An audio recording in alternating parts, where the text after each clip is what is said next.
Hello, everyone. Welcome back.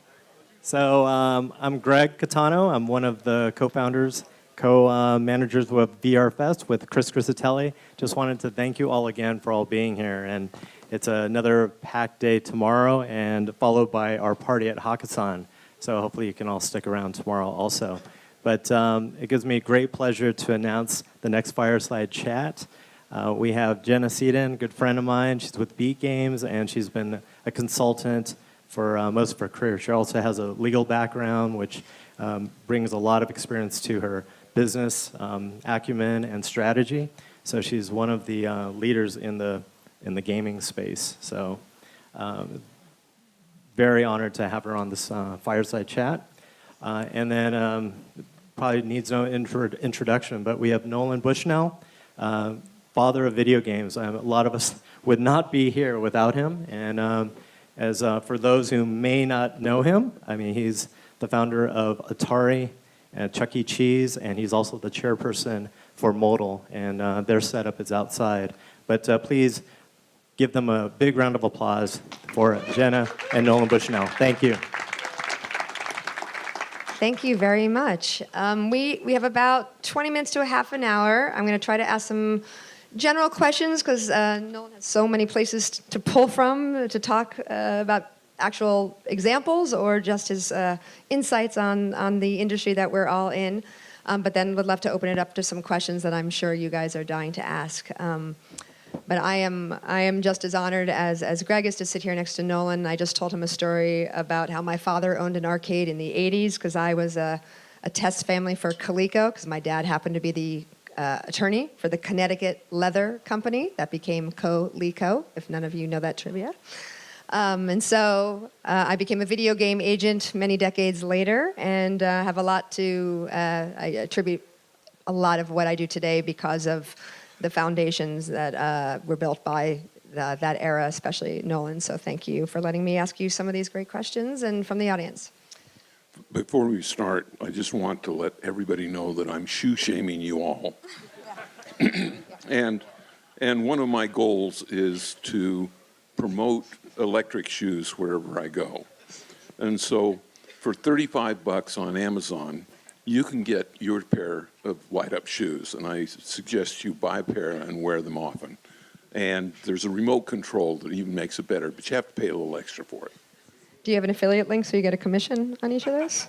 No, but I think I should. Absolutely, you should. It's the best gift you can get because, when you're giving gifts, everybody's got everything now, but they don't have light-up shoes. And so I just There's a whole line of accessories. He's got ties. Earrings are coming. I can't wait. All right, I'm gonna start with some sort of softball questions. So last year, I can't believe last year was a week plus ago. What was the best thing in the immersive entertainment space that you saw in 2018?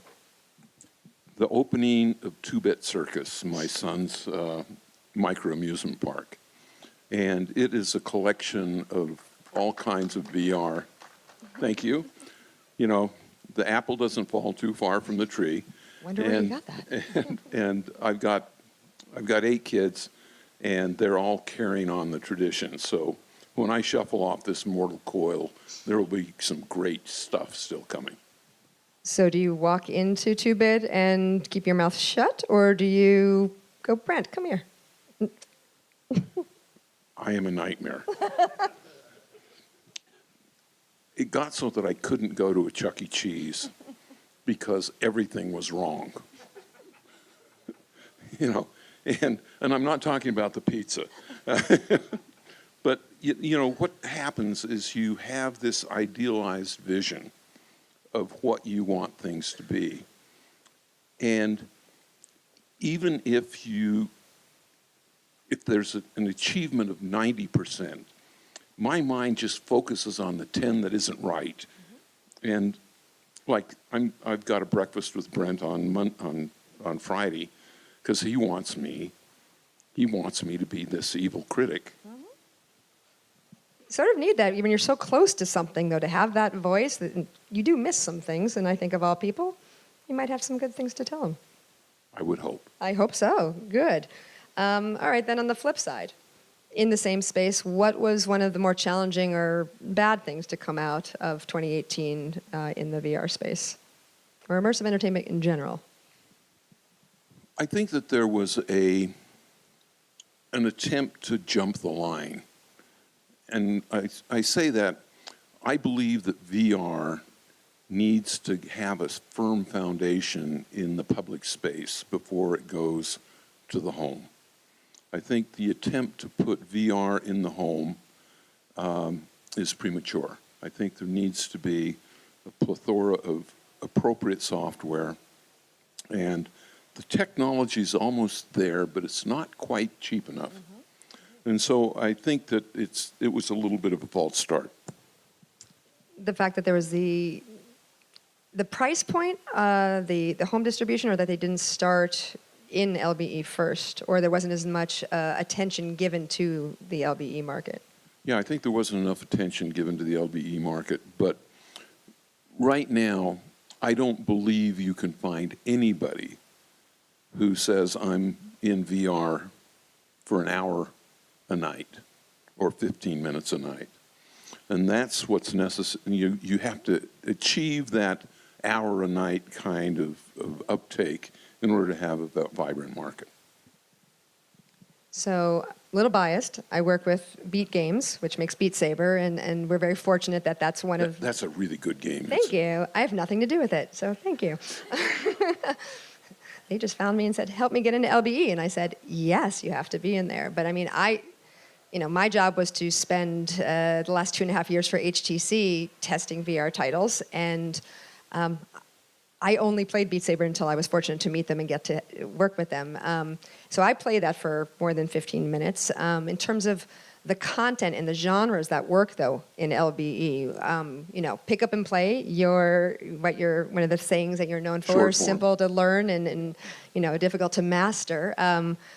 That game epitomizes that, in my sense. So, do you think there need to be more embracing of that for VR in general, or can not all genres in VR do that if they're more narrative or whatnot? I'm curious what your thoughts are in terms of the content that works best for LBE.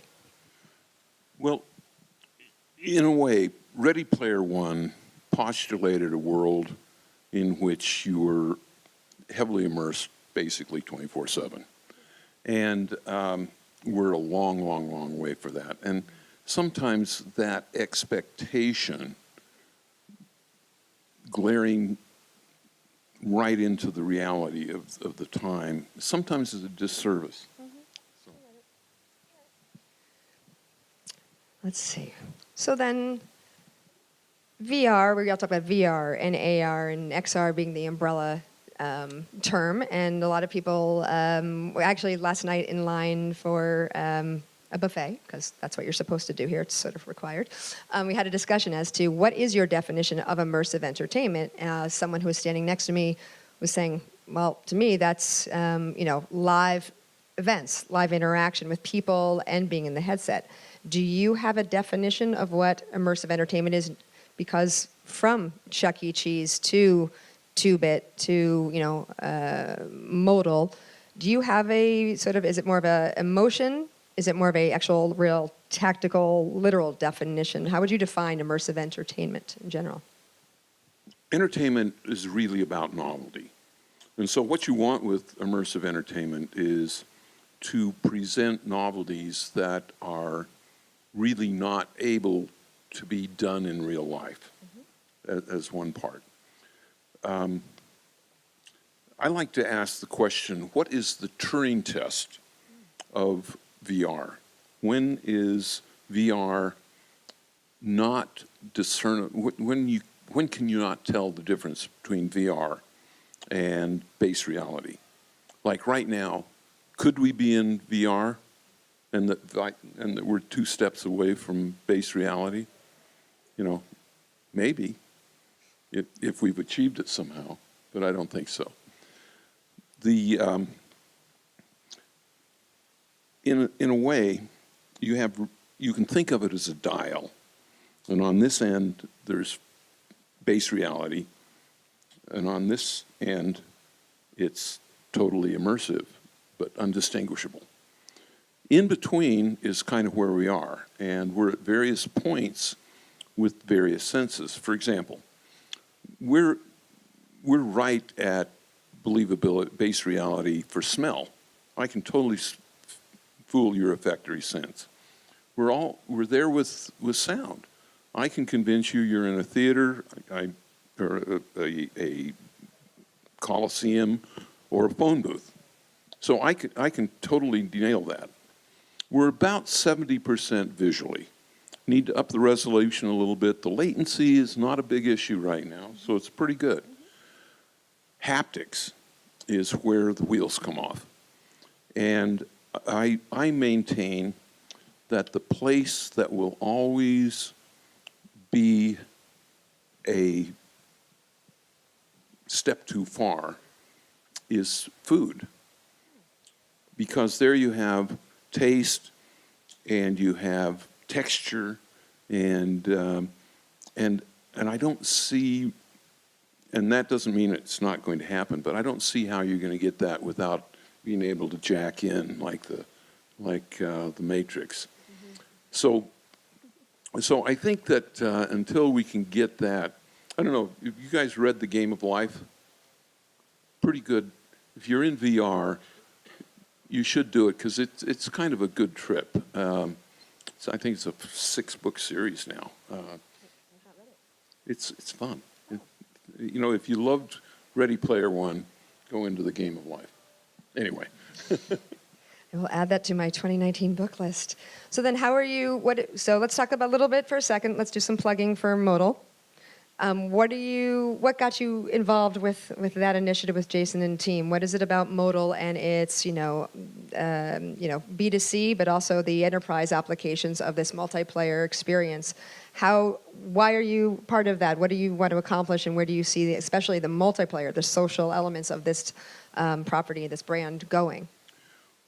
Modal has all the pieces in place to be the most cost-effective and the most business-friendly of any of the VR constructs. We've been able to do high throughput so that we can charge a small amount. High throughput says how easy is it to onload and offload a customer.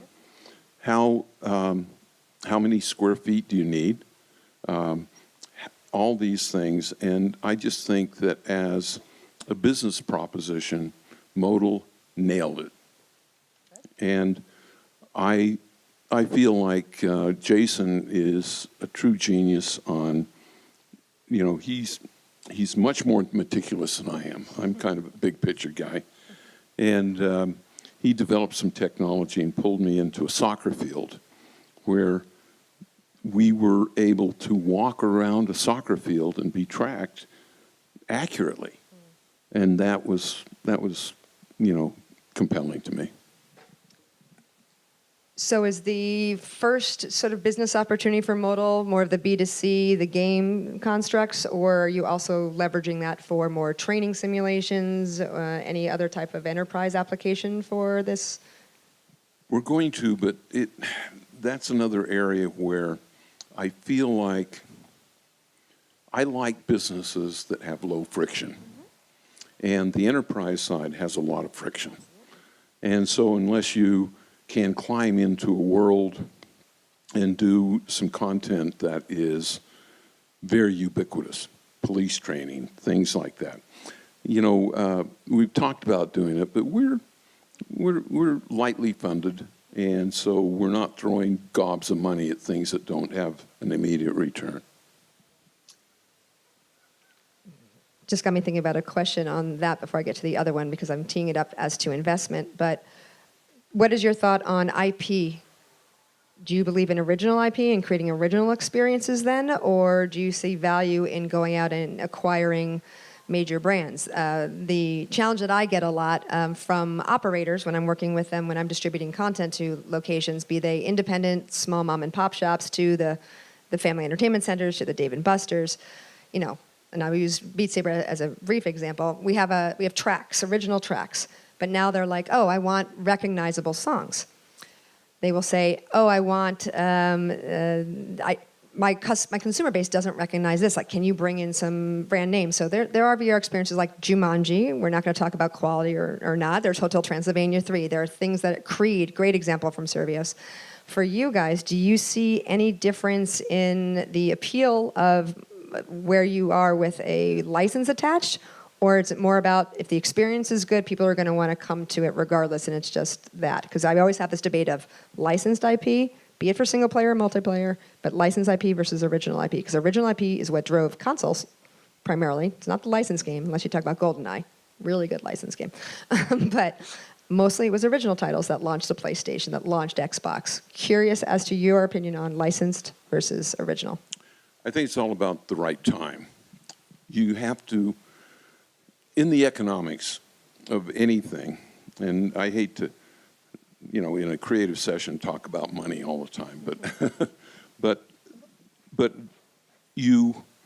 when you introduce somebody else's IP, they don't let you run willy-nilly with it. So there's an approval process, and that adds friction to your development.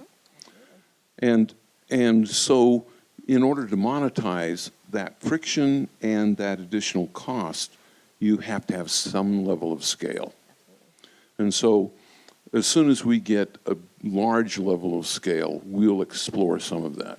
But it's not necessary now. It's still novel enough for, we did a thing at an amusement park, and 94%, no, I think it was actually 97% of the people had never been in VR before. So it was brand new for them.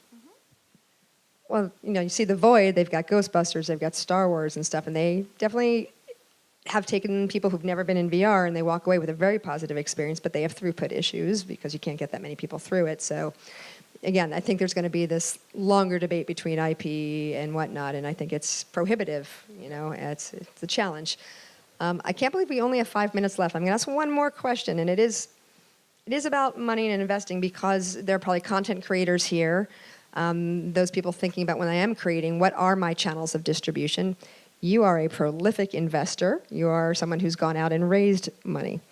Are there any do's and don'ts in this space that you would share with this audience as to going out and either presenting yourself in general, tips on that, or specific to VR if you're trying to raise funds to either create original content or do something of that nature? I think that most of the creative people get an F in their understanding of the economics of the business they're pitching. And that's always a frustration to me. I believe that to be an entrepreneur, you have to work harder than everybody else, like by a lot. And you have to have marketing well fixed in your mind, customer acquisition cost well fixed in your mind. And you have to be able to articulate that in a spreadsheet. You have to be able to model your own business. And I won't even talk to somebody who doesn't go through that process. The biggest veto is if I talk to an entrepreneur and I say, well, what about these numbers? And they say, well, I have a finance guy that takes care of that. No, not even close. Don't even talk to me anymore. You're not qualified. No, I appreciate that. So everybody should embrace that no matter what you're looking to, raise funds for. I have to run over to another group of Dutch startups who are asking about pitching to the U.S. So that was a selfish question for me to ask Nolan as well. But, I look around this room, I see some friends who have studios, and we're all talking about there's no money now for content investment, and where do you find it? And so I'm constantly looking to help them find it from brands, from investors, and it comes down to, I always forget those basics. You have to be able to pitch your business in a very succinct way, but the numbers, know your market, it's crucial. You can't hand it off and say, oh, we'll figure it out along the way. You have to think about the end and how you monetize it, unless... Well, there's also a class of people that are wantrepreneurs. They're not entrepreneurs. They want to be an entrepreneur. I love that. But what they're really not willing to do is face their own fears. And they sabotage themselves a lot of times. You know, God, if I get invested, then I'm actually going to have to do all these wonderful things, and my dreams might be challenged. And it sounds strange, but there's a lot of them out there. I am stealing that, but I will give you full credit, I promise. Hey, everything here is public domain. Good, good. If you can set up that affiliate link before my talk at 3 o'clock, I will send people your way for the shoes. I promise. Do we have time? Can we ask the audience a few questions? Do you have some time to do so? A little bit? You guys got to have some questions. I can go off script a little bit and talk about some other things that are important to me right now. I see a big opportunity in Amazon, Alexa, Google Home, the smart speaker business as a game platform. We're building a series of board games in which 4 or 6 people around a table. Now, smart speakers can provide randomization, i.e. throw a dice. They can even throw a 7-sided dice, which is pretty hard in the real world. Mm-hmm. It can time. It can hold a secret. It can provide sound effects and music. But interactive dialogue. We've got a game right now called Saint Noir, which is a whodunit, think Clue on steroids, in which you're moving around a town interviewing suspects. Suspects have to tell the truth, and we have programmatic questions that they can ask. And when you go in and you meet Mitzi, the bartender, you hear the glasses tinkling in the background and her voice answering you.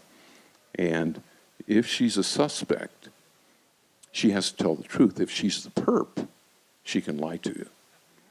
And now the game is about cross-correlating out the lies. It's funner than shit. The other thing that I would like to talk about is 'Twas Brillig and the Silty Toves, did Geyer and Gimble in the Wabe. All mimsy were the burrow groves, and mome the raths out gabe. Beware the jabberwock, my son, and claws that bite, the jaws that snatch.